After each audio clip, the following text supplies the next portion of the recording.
তরুণ প্রজন্ম যদি একবার গর্জে ওঠে মুসলিমদের, ইনশাআল্লাহ তাআলা তারা সকল বাতিলের ভিত্তি গুঁড়িয়ে দিতে পারে ইনশাআল্লাহ।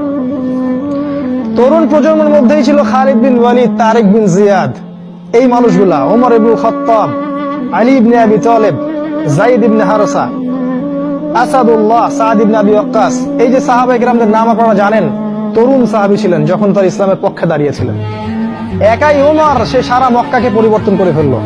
এক হামজার সামনেই 20-30টা মানুষ দাঁড়াতে সাহস পাইত না। একজন তারেক বিন জিয়াদ, তিনি স্পেন জয় করে ফেললেন মাত্র অল্প কিছু সৈন্য নিয়ে। মোহাম্মদ বিন কাসিম আমাদের এই ভারতীয় উপমহাদেশ জয় করলেন। এখন আপনি মুসলিম হয়ে এখানে বসে আছেন।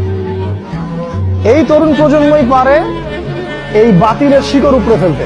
এই জন্য মাসিহুদ দাজ্জাল এবং তার অনুসারীরা খুব ভালো করেই জানে যে মুসলিম তরুণ প্রজন্মকে যদি আমরা আটকাতে না পারি, তাহলে আমাদের ভবিষ্যৎ খারাপ আছে।